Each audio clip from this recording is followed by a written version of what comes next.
Bismillahirrahmanirrahim. Wa qul ja'al haqq wa zaqal batil minal batil kama la yatakallamuna illa man adina ar-rahman wa qala. Assalamualaikum warahmatullahi wabarakatuh. Bismillahirrahmanirrahim. Alhamdulillahi rabbil alamin. Wa bihi nasta'inu ala umurid dunya waddin. Wassalatu wassalamu ala asyrafil mursalin Sayyidina wa maulana wa syafi'ina wa uswatina wa habibina wa qurrati a'yunina Muhammadin sallallahu alaihi wasallam wa ala alihi wa sahbihi ila yaumil qiyam. Rabbana atina min ladunka rahmah wa hayyi' lana min amrina rasyada. Hadratul Mukhtaramin, Ashabal Fadilah, para alim ulama yang rawuh di dalam majelis yang mubarak ini. Yang terhormat Kiai Hasan Abdullah, Kiai Syukri Zarkasi, para asatidz, juga alumni utama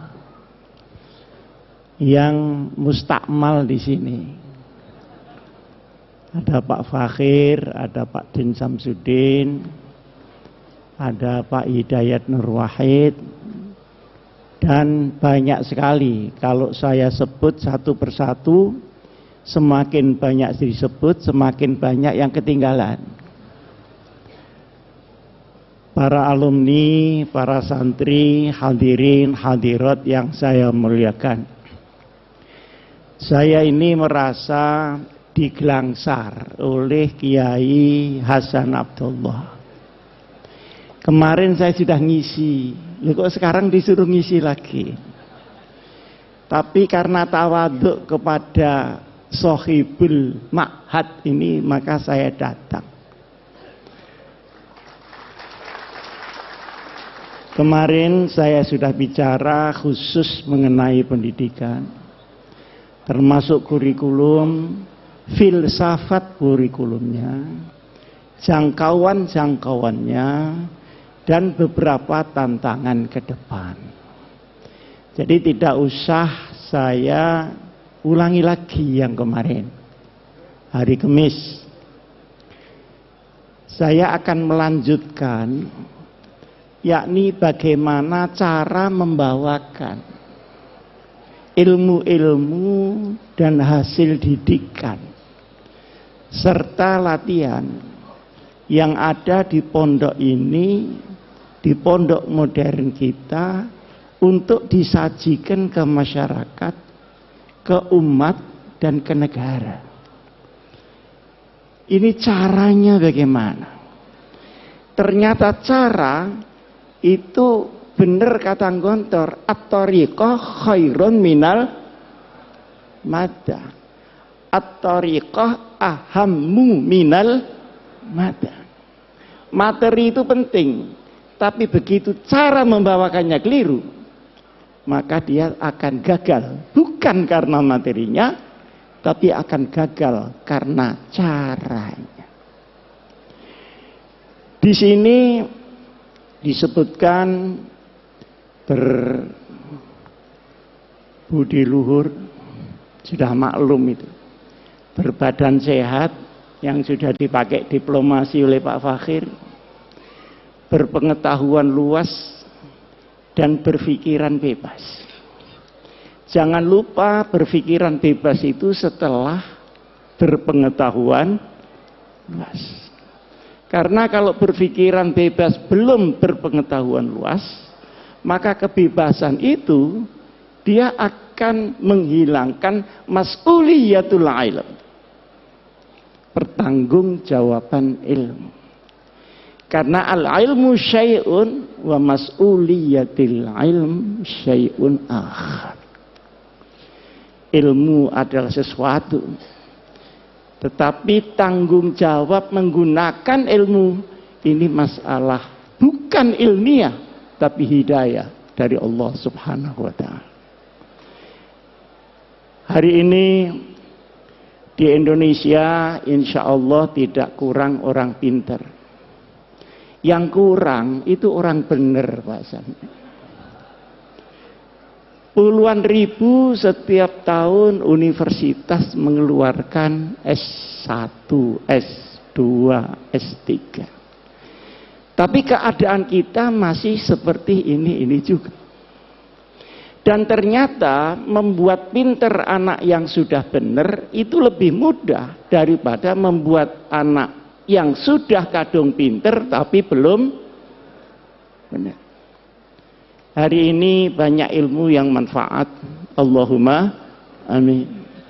Tapi banyak ilmu yang mubazir. Ilmunya tinggi tapi tidak terasa gunanya itu di mana. Saya punya teman doktor, Pak Din. Dokter itu kan sudah paling tinggi, atasnya lagi sudah kopiah sudah. Wah, kalau di universitas dia ditakuti karena killer ya, Pak. Tapi kalau pulang itu dimarahi istrinya, itu bisa bodoh mendadak dia. Ini rupanya pengalamannya Pak Khalil. Nah, ternyata ini guyon, tapi betulan. Ilmu yang di otak itu akan goncang ketika goncangan ada pada hati seseorang. Berarti yang tepuk tangan ini berpengalaman pada bidangnya masing-masing. Pak Din ini hebat ketua Muhammadiyah, tapi di hadapan anaknya mentua nanti dulu. Itu ada resepnya tersendiri. Nah, ini kok terlambat ketawanya gimana? Apa bahasa Indonesianya kurang paham kira-kira? Para hadirin hadirat yang saya muliakan. Dan ada juga orang punya ilmu tapi dia berbuat jahat dengan ilmunya. Banyak hakim diadili. Ada jaksa kok dituntut. Ada polisi kok disidik. Lu ada hansip itu ditangkap. Ada satpam diamankan. Pasti bukan karena ilmu, tapi karena mas'uliyatul ilm. Nah, di Gontor ini diberi mas'uliyah dan diberi ilmu. Tetapi ilmu yang diberikan itu berkali-kali disampaikan oleh Pak Zar, oleh Pak Sahal. Kamu pulang saya hanya bekali kuncinya ilmu. Belum ilmunya itu sendiri. Memang iya, yang diajarkan bahasa Arab ini baru alat untuk mencari sesuatu yang lain. Diajari fikih, ya cuma fikul madheh sama fikih ahli sunnah wal jamaah itu. Untuk bekal ibadah, mau pingin lebih tinggi, pakai kunci itu. Yang kemarin saya sampaikan menarik adalah di Gontor mulai diajari pemikiran qauli menjadi pemikiran manhaji di dalam syariat Nabi besar Muhammad sallallahu alaihi wasallam. Itu juga kunci untuk kamu membuka sekian banyak hal-hal yang berserakan di dunia ini. Jadi kalau keluar dari Gontor terus diem, itu berarti dia mbak kunci saja kemana-mana. Mesti mungkin dia mau jual kunci atau tukang kunci. Apa ada di antara yang tepuk tangan ini buka warung kunci palsu? Jadi kuncinya harus segera cari lemari. Ketika itu Pak Zarkasi belum membayangkan ada Universitas Darussalam. Jadi ngitungnya anak kelas 6 berarti aliyah selesai. Belum sampai jamiah, belum sampai memikirkan doktor, belum sampai memikirkan magister. Tapi kunci berkali-kali disampaikan. Nah, kunci ini lemarinya adalah pendidikan yang lebih tinggi. Tapi gudangnya adalah masyarakat. Keilmuan itu bagian dari kehidupan, bukan kehidupan itu yang bagian dari keilmuan. Buktinya tadi, ada dokter yang hilang nyalinya karena disentak oleh bojonya masing-masing. Ini supaya dicatat menjadi mahfuzat.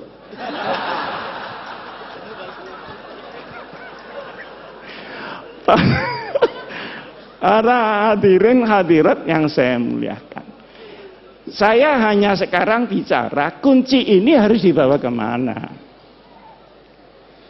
Pertama, mencari ilmu yang tersimpan dan baru bisa dibuka dengan kunci. Silakan mau ngambil takhasus kemana, kuliah di mana, jamiah di mana, monggo. Nah, tetapi dari sekian banyak referensi yang dibuka oleh anak gontor yang sudah membawa kunci, hendaknya diuji kebenarannya di dalam perkembangan masyarakat itu. Masyarakat adalah alat uji yang paling muktabar di dalam pengembangan keilmuan itu. Jangan marah-marah kepada masyarakat karena ilmunya tidak dimengerti oleh masyarakat. Saya kan termasuk anggota IJMI, anggota bagian wingking, bagian belakang. Saya ingin menyampaikan, ini orang pinter-pinter. Jangan ngelupuk podo pintere. Tetapi turunlah, kumpulkan orang bodoh-bodoh itu supaya pinter. Kak ngelumpuk podo pinter nih, yang pinter rumangsa kepinteran, yang bodoh ya ndak ngreken wong iku pinter-pintermu. Nah, ini yang dimaksud oleh Trimurti menurut pandangan saya, segera menyelam di masyarakat untuk menguji kecanggihan daripada ilmu kita masing-masing. Nah, masyarakat kita sekarang ini berbeda dengan masyarakat pada waktu masih sugengnya Trimurti. Pada waktu saya masih mondok di sini, keadaan masyarakat itu sederhana.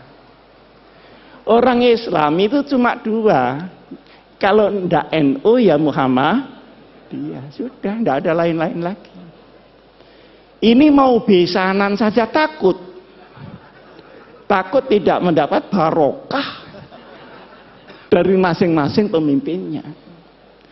Selisih sedikit ribut. Yang satu kunut, yang satu tidak kunut, ribut.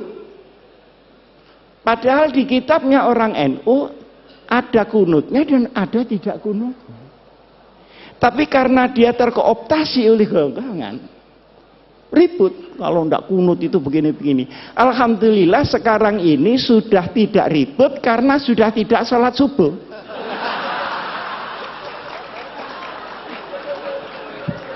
Jadi problemnya sudah kelewat. Dulu Pak Dian waktu saya masih habis dari Gontor pulang, beda hari raya itu berkelahi Pak. Takut ini puasanya dosa segala macam.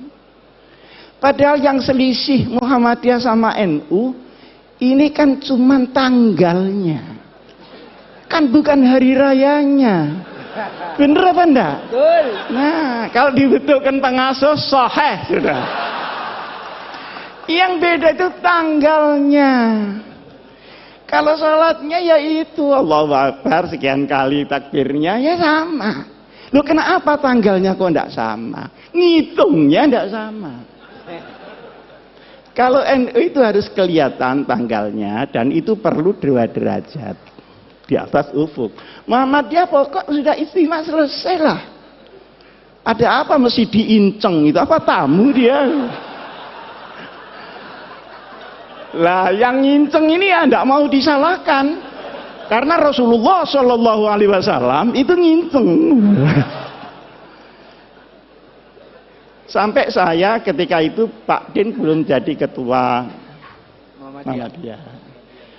Jadi ketika itu ketua Muhammadiyahnya Pak Syafi'i Ma'arif. Saya diundang oleh Pak Yusuf Kalla. Marah-marah Pak Yusuf Kalla ini.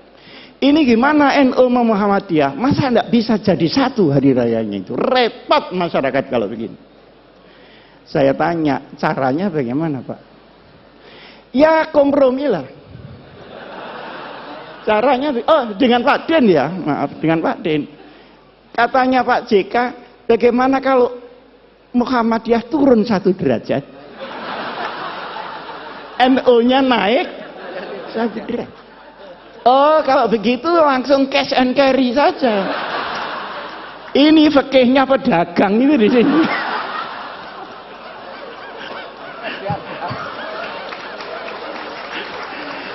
Kok disuruh naik turun? Saya bilang enggak bisa Pak itu. Lah terus yang bisa bagaimana? Yang bisa pengertian seluruh umat Islam bahwa perbedaan itu terbuka memang ada. Yang kedua, ini tidak mengada-ada karena sholatnya sama, tanggalnya yang tidak sama. Wong hari di sini sama hari di Amerika tidak sama kok. Kita berangkat dari Jepang, dari Narita itu ya Pak Akhir, itu Jumat sore, sampai di California itu Jumat pagi. Ini sembahyang Jumat lagi apa tidak? Kalau sembahyang Jumat lagi kok sregep banget gitu loh. Sregep banget. Tapi ketika pulangnya, misalnya dari New York ke Jakarta, berangkatnya Jumat pagi, itu sampai Jakarta hari Minggu. Jadi kehilangan 1 hari, tidak tahu di mana Sabtunya ini. Jadi soal tanggal itu sudah biasa-biasa saja lah soal tanggal. Nah, alhamdulillah ini karena mungkin zamannya yang berubah, maka kedekatan ini semakin hari semakin nyata. Saya sama Pak Din sering diundang pidato bareng gitu. Kadang saya bisa, kadang Pak Din bisa, kadang salah satu tidak bisa gitu. Tapi lebih sering saya diundang Muhammadiyah daripada Pak Din diundang NU. Hah? Padahal ini mantan NU nih. Kenapa dia pindah? Karena tidak kerasan saja sama orang NU. Bukan karena teori yang tinggi-tinggi gitu. Ini orang NU kok kumuh banget. Kira-kira teman itu sekitar itu saja. Nah, masalahnya adalah sekalipun NU Muhammadiyah ini berbeda di dalam furu, bahkan Ibnul Furu ya. Tetapi wawasan keumatannya sama, wawasan kenegaraannya sama. Karena Hadratus Syekh Kiai Hasyim Asy'ari ikut mendirikan republik. Kiai Ahmad Dahlan ikut mendirikan republik. Pahlawan nasional ada di 2 belah pihak. Tahu jerih payahnya bagaimana membawa Islam di tengah kebinekaan yang luar biasa itu. Maka sabar. NU sama Muhammadiyah itu sabar. Cuman NU itu sama Muhammadiyah menurut saya itu sepasang sandal. Jadi kalau dipakai semua. Kalau tidak ya sekalian tidak semua. Jangan dipakai yang kanan, yang kiri tidak dipakai. Nah ini kira orang stres itu. Orang NU suruh bikin universitas rapi seperti Muhammadiyah. Sulit Pak. Tapi rahasia, jangan ngomong-ngomong orang. Tapi orang Muhammadiyah suruh ngurusi orang macul yang sehari-hari tidak ngerti apa-apa. Sehingga dia musyrik menjadi muslim. Enggak sabar juga Pak. Nah, bertemunya ini banyak yang tidak suka. Oleh karenanya, maka wawasan keagamaan, wawasan keumatan, wawasan kebangsaan dan kenegaraan tidak boleh dirobek oleh kepentingan apapun juga.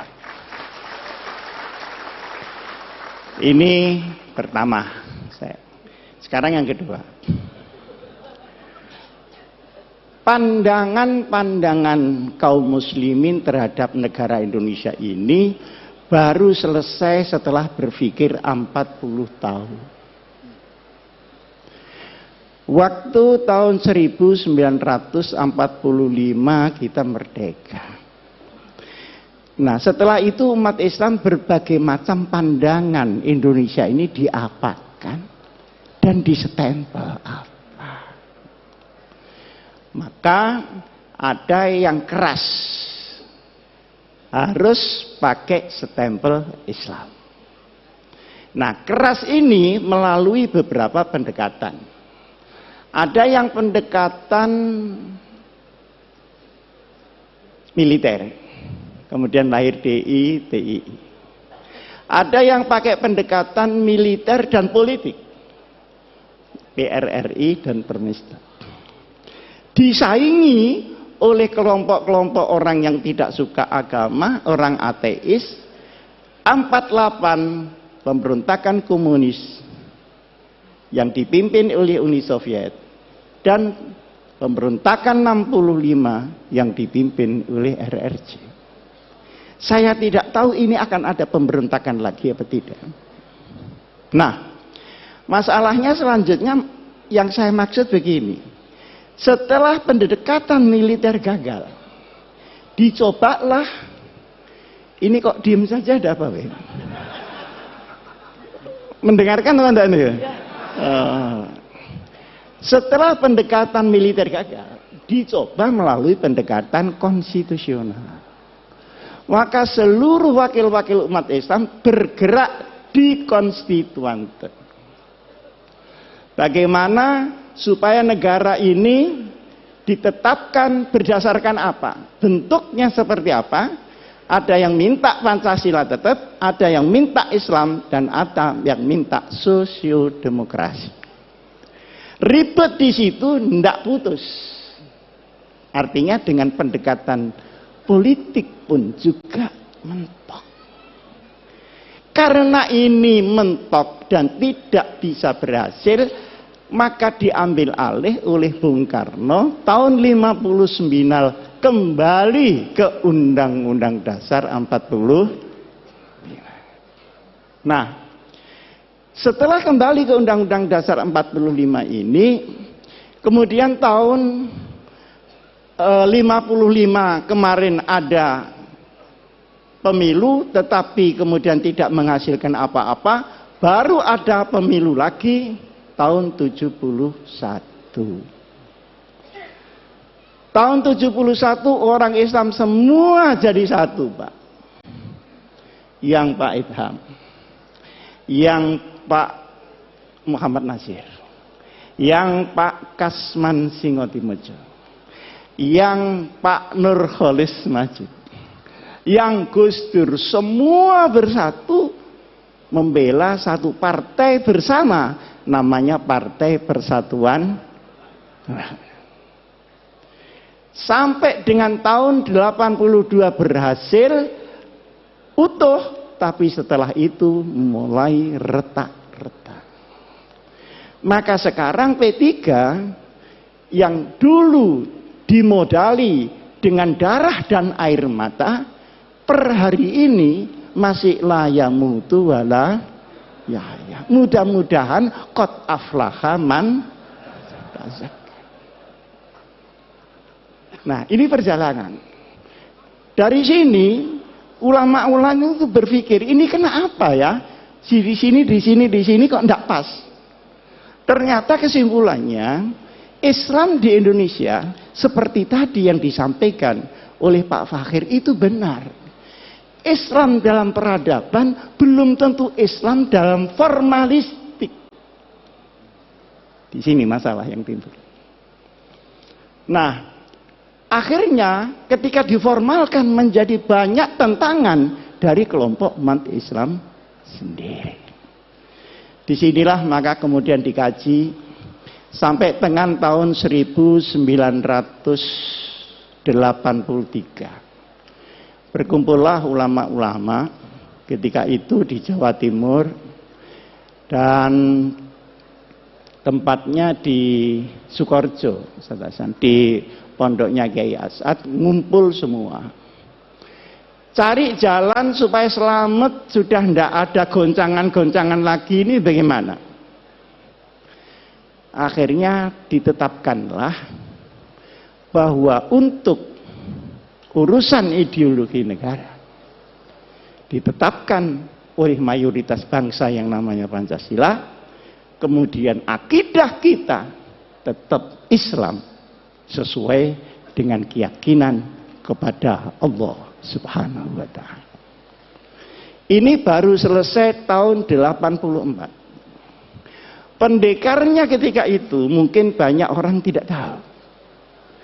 Pendekarnya adalah seorang ulama namanya Kiai Haji Ahmad Siddiq. Beliau putra dari Kiai Siddiq. Kiai Siddiq itu asal dari Lasem. Kemudian karena kalah berdebat nahwu, malu pindah ke Jember. Jadi dulu berdebat kalah itu malu. Nah sekarang sudah kalah berkali-kali, alhamdulillah tidak ada malunya sama sekali. Pergi ke Jember. Saya tahun 83, ini belum pernah saya ceritakan di sini.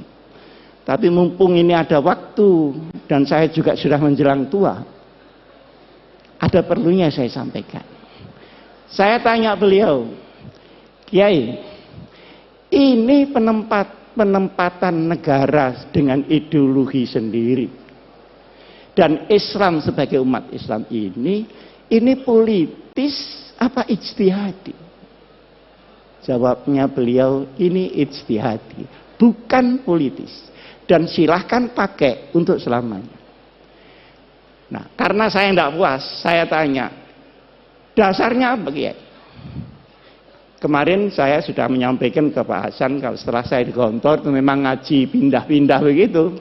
Sana 3 bulan, sana 3 bulan. Termasuk ngaji di Kiai Ahmad Siddiq. Dibukakanlah oleh Kiai Ahmad Siddiq Mitsaqul Madinah. Perjanjian Madinah. Iki sing bahasa Jawa. Iki si sadurunge kowe takon wocon dhisik iki. Mitsaqul Madinah. Pada tahun kedua dari hijrah Nabi besar Muhammad sallallahu alaihi wasallam. Nah, setelah saya baca, ya saya bisalah baca, wong lulusan Gontor masa ndak bisa bahasa Arab. Bisa saya baca. Komentar saya, subhanallah. Ini adalah piagam yang paling orisinil untuk demokrasi dan kemanusiaan. The original conception about humanity and democracy. Luar biasa ini. Ketika itu saya membaca, tidak saya apalkan karena memang bukan mahfudhot. Tapi saya masih ingat poin-poinnya. Poin yang pertama, ukhuwah bainal muslimin. Oh, kenapa ya kok tidak ukhuwah Islamiyah ya? Ternyata kalau Islamiyah itu mesti ukhuwah Pak Fakhir. Yang ruwet ini kan musliminnya. Khutbahnya wa'tasimu, keluar masjid watafar. Di dalam kita wiridan, di keluar kita ganti sandal baru, kan begitu. Jadi yang ruwet ini musliminnya. Di situ diterangkan untuk urusan-urusan yang furu'iyah sudahlah na'amaluna walakum na'malu. Untuk yang usul ini kalau ada perbedaan harus dibicarakan di antara para ulama. Jangan dibicarakan di antara di luar para ulama. Nah sekarang enggak. Ada anak Ansor sama pemuda Muhammadiyah ribut soal tahlil. Ini nyampe apa enggak ke yang mati? Kata Ansornya, nyampe. Loh buktinya, karena setiap kiriman enggak pernah kembali. Loh ini ngomong apa? Pak, ya pemuda Muhammadiyahnya ini kan enggak terima. Mana tanda buktinya? Nah kalau diserahkan bangsa begini ini Pak, innalillahi wa inna ilaihi raji'un. Nah kalau sudah sampai top dia merusak Islam, dia harus dinyatakan tegas dia berada di luar Islam. Luar biasa. Saya baru diberitahu oleh polisi. Dulu Pak Hasim, ada orang ngaku malaikat Jibril namanya Lia Eden. Bener ya? Ada orang yang mengaku Nabi Muhammad namanya Musad. Dua-duanya ditangkap. Dimasukkan di tahanan. Ditanya oleh polisi. Wahai malaikat Jibril, pernahkah ketemu Nabi Muhammad ini? Ternyata belum pernah ketemu dua orang.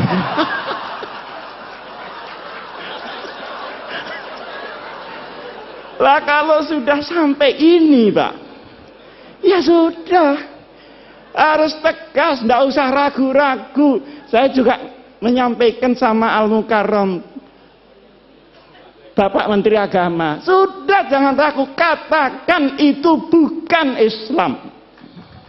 Kenapa ragu? Tapi ini jangan cuma ditepuk tangan itu. Maksud saya, yang lain-lain itu ikut mendorong lah. Supaya ada pride. Karena yang menghadang pun juga sangat banyak. Yang kedua, ukhuwah bainal adyan. Mana yang bisa dikerjasamakan dengan luar Islam, mana yang tidak. Itu jelas sekali. Sehingga rahmatan lil alamin memang melampaui rahmatan lil muslimin. Urusan yang tidak syariah sudah. Bikin got bareng bangunan, tidak apa-apa.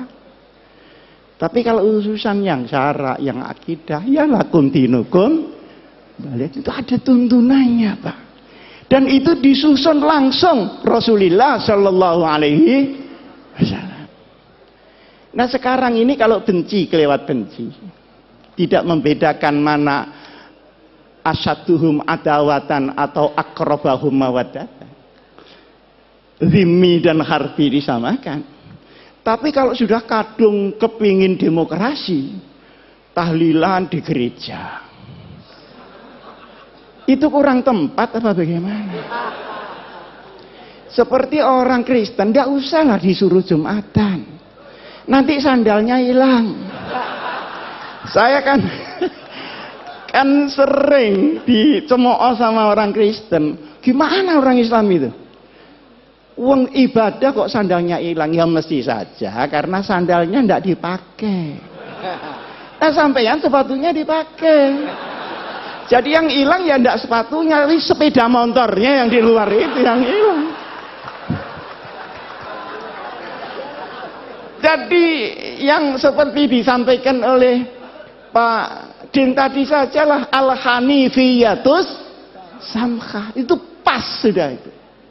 Ini jangan diumek-umek lagi gitu maksud saya.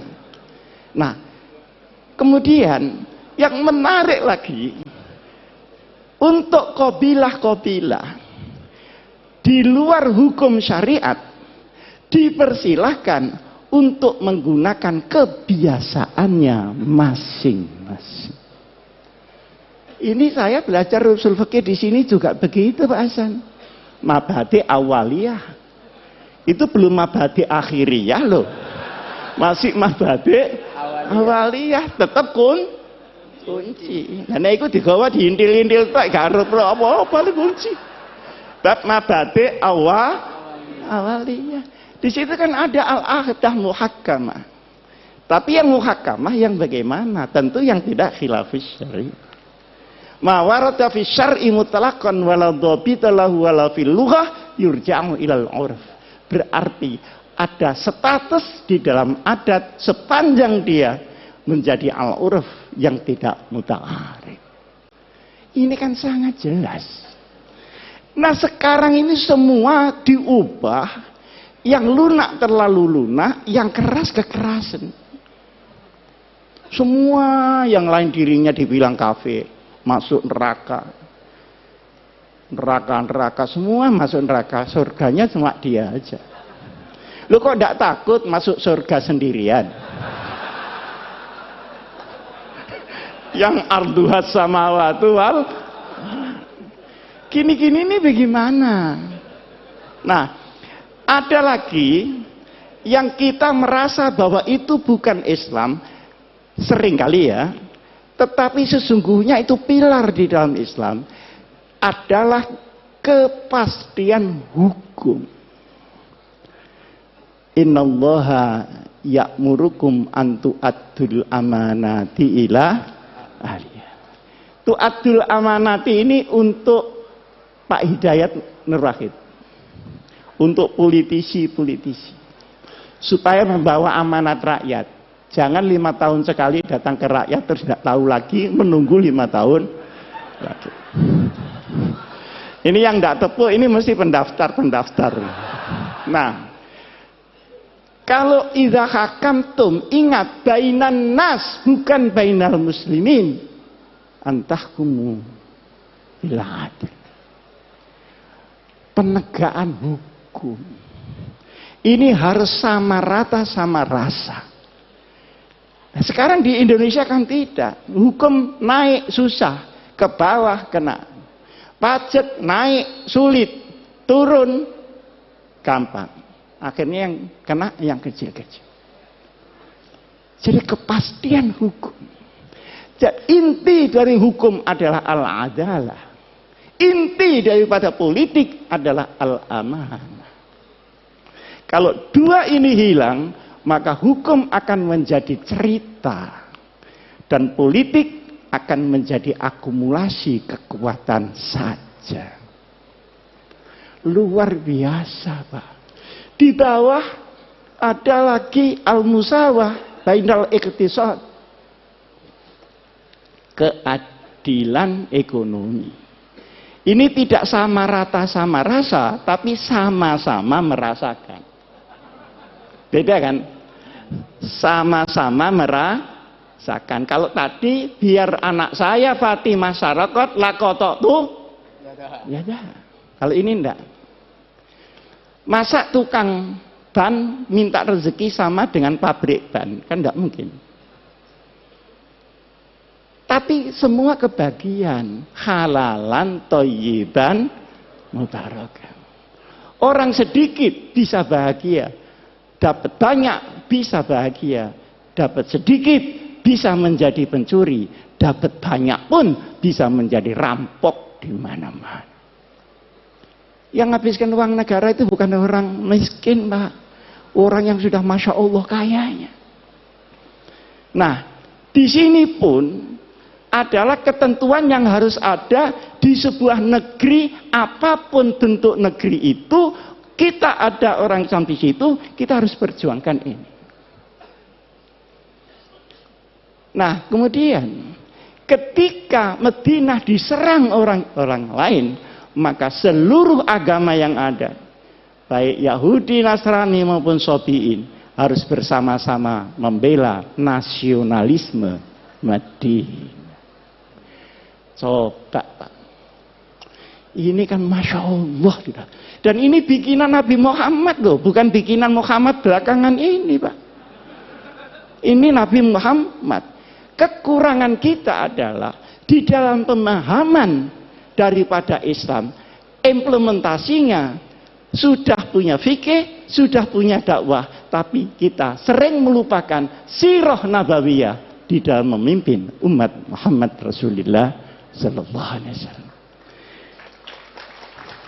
Karena sirah nabawiyah itu juga strategi implementatif yang real dari Rasulullah. Kapan Rasulullah dakwah diam-diam, kapan terang-terangan, kapan mengungsi, kapan hijrah besar-besaran, kapan dia menunggu, dan kapan beliau membalas serangan.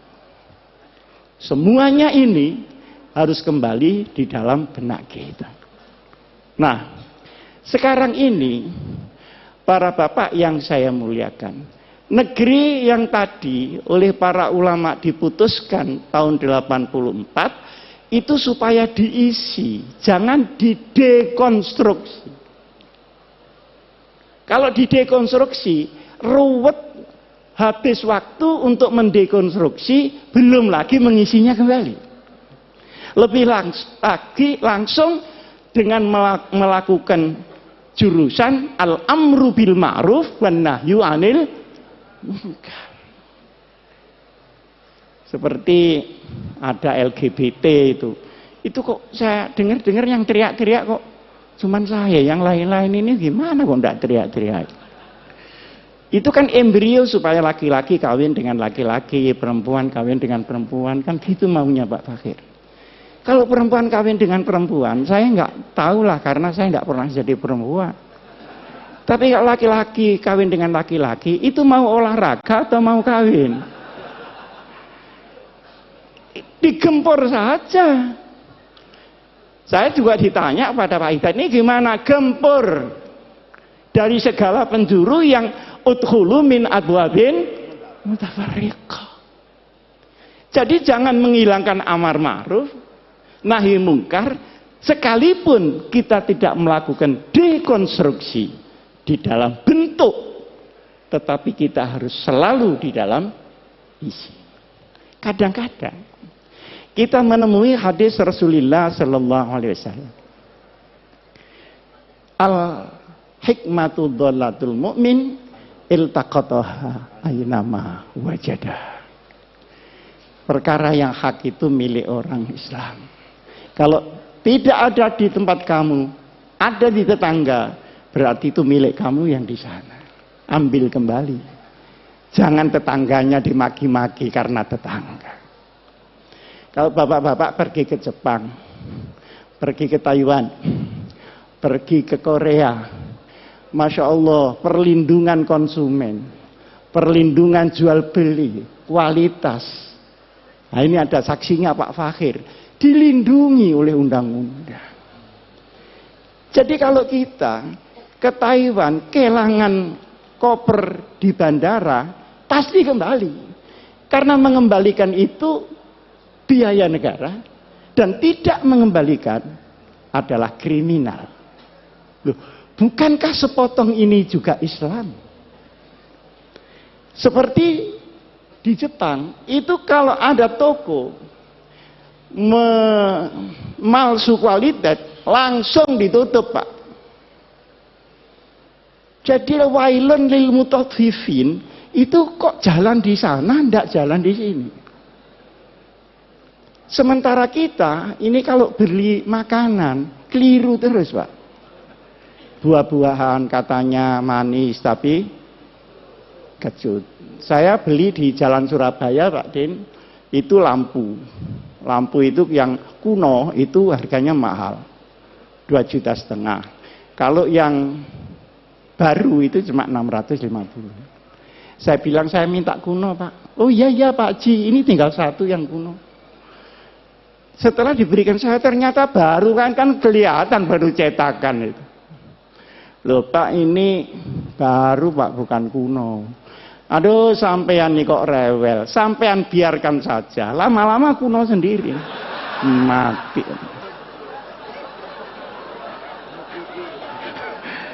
Itu namanya sekarang katanya mukidi. Ini lama-lama kuno sendiri. Wah, ini orang belum tahu siapa yang beli ini. Akhirnya Saya bayar 650. Loh, takji kurang ini. Ya kurangnya nanti kalau sudah kuno.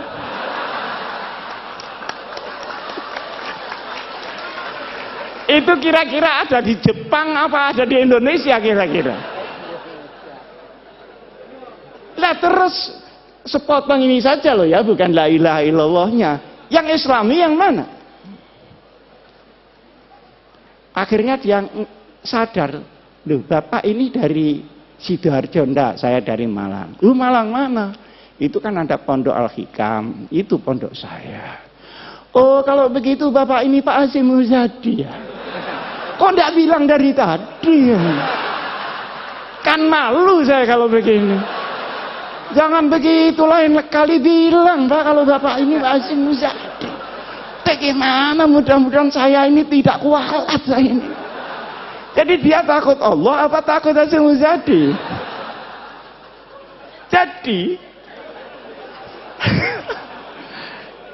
Jadi akhirnya saya itu mikir, ini kenapa ya begini? Pak Fakir kan sebentar lagi menjadi Menteri Luar Negeri, Allahumma. Masa naibul fa'il terus? Lama-lama ini bagaimana ya kok begini? Jadi ternyata setelah kesana kemari, ilmu saya itu ya ilmu keluyuran saja, itu kan ilmu yang berat-berat. Oh kalau begitu, lau anna ahlal qura amanu wattaqau. Itu ahlal quronya bukan kuronya, Pak. Jadi kita tidak usah bulet perkara kuro, tapi ahlal amanu wattaqau. Fafatahna alaihim. Tapi walakin kazabu, yang kazabu tadi kuronya apa ahlul kuro? Ini bukan tamrinan tapi sudah terang. Sehingga menurut saya yang penting bagaimana kita isi Indonesia. Nah, di saat kita ngisi itu tantangannya luar biasa, Pak. Terutama setelah tahun 2002, setelah reformasi ini. Seluruh ideologi yang baru-baru masuk, baik di kalangan kaum muslimin maupun yang dari barat maupun yang dari timur, semuanya masuk, sementara kita sedang diancam oleh regenerasi yang sudah 100 tahun ini. Indonesia akan ganti penduduk baru. Mereka anak kita atau anak zamannya. Ini menjadi perhatian kita. Tetapi la tayasu min rauhillah. Sekian banyak kita berkumpul.